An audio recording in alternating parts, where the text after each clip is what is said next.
Welcome to Kids Corner, where we come to the corner of the stage to learn a little bit more about God.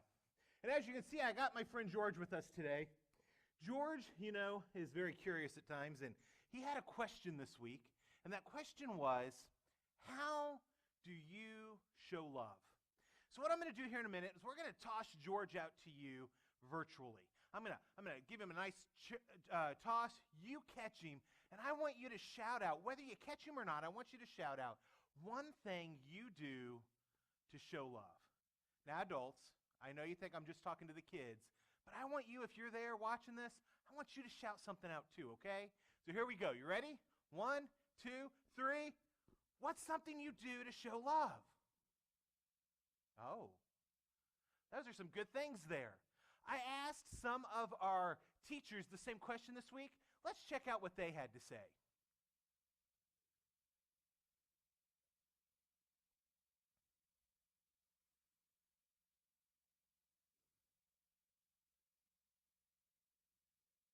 That I show love to others.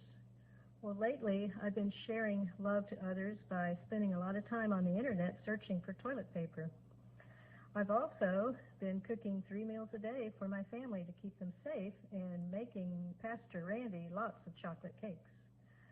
But I think as adults and children, we show love to others by obeying God and what He teaches us in His Bible and trying to do things to help other people and to make them happy.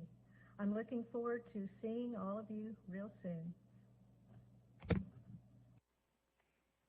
Good morning. Pastor Roger has asked me to share with you how I show love. First of all, I just want to say I love you all. I hope you all are doing well, and I miss your faces. I thought about this, and I thought, I hope I show love many ways, but one of the ways I show love is through cooking. I like to cook. I love to cook for my church family, for my own family, for all my friends, and I want that to show people how much I love them, because it is a part of my heart when I cook for you or cook for a friend or cook for a large group. I love each one of you, and I hope you're doing well, and God teaches us that this time He has us in His hands. He holds each one of you so close and dear. Take care of yourselves. I pray for you daily. And I pray that you will do well and that I will see you soon. So the question is, how do we express love for each other?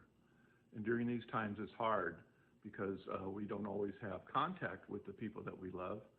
And we have to keep our social distancing. So we have to remember to express that love anyway. Phone calls, little notes, sending letters. Imagine that, people sending letters nowadays, but it's still a thing to do. Text. Yeah. And express that love. Tell people that you love them. I love you, Joy. Oh, I love you, Ed.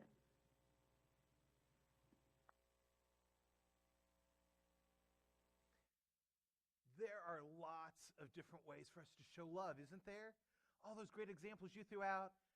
I know Pastor Andy probably feels really loved when Deanna shares chocolate cake with him.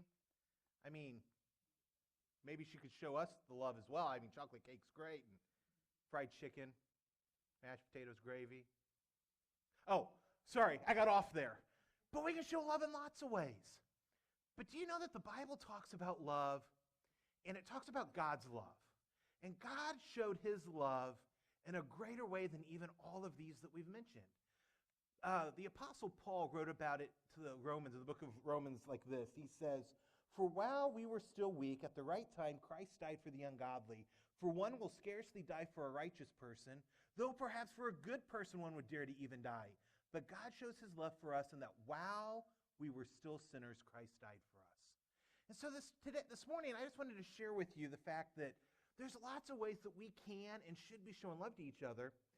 But our friend Peter, he had to learn a lesson straight from Jesus about what love looks like. You see, Peter thought he had this love thing down, but he learned when Jesus went to the cross that maybe he wasn't as good at it as he thought.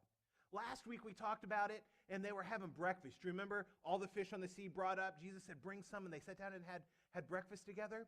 I want us to jump back there, and I want you to see what happens when Jesus helps Peter understand that there's a bigger love that he can have than even he understands. We get this out of the book of John, the Gospel of John, chapter 21, starting in verse 15. When they had finished breakfast, Jesus said to Simon Peter, Simon, son of John, do you love me more than these? And he said to him, yes, Lord, you know that I love you. He said to him, feed my lambs. And then Jesus said to Peter a second time, Simon, son of John, do you love me? And he said to him, yes, Lord, you know that I love you. And Jesus said to him, tend my sheep. Jesus said to him a third time, Simon, son of John, do you love me? And Peter was grieved because he said to him the third time, do you love me? And he said, Lord, you know everything. You know that I love you. You see, you might miss something here if you don't realize. In English, we have one word for love. But in Greek, there's multiple words for love. And there's two specific ones that matter here. There's the word agape. Can you say that with me? Agape. Good job. Agape is this all-encompassing sacrificial love. And in the Bible, it always denotes God's love for us. Kind of what Paul wrote about in Romans. This willing to die for us even though we were sinners. And then there's another word called phileo. It's where we get our word for Philadelphia, the city of brotherly love. It's a love that is like a family, a close family member, a close friend, and it's a strong love, but it's not as strong as agape. What you miss there in the Greek is this. Jesus says to Peter the first time, Peter, do you agape me? And Peter responds, you know, I phileo you. The second time it's repeated, Jesus says, do you agape me? Peter says, I phileo you. But the third time, listen, here's where it gets really interesting. Jesus says, do you phileo me? And you see, that's why it grieves Peter, because Peter understands that without Jesus in his life, he can't love the way God loves. And we're the same way. You and I, we can show love in lots of ways, and we should. All these that you mentioned, all those that were mentioned today, but I want you to remember that without God in your life, you never have that agape love. And so this week, I challenge you kids, and I challenge you parents. How are you going to show love to each other?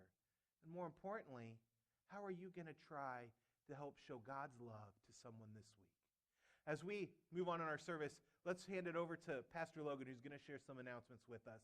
And thank you for joining me here at Kids Corner.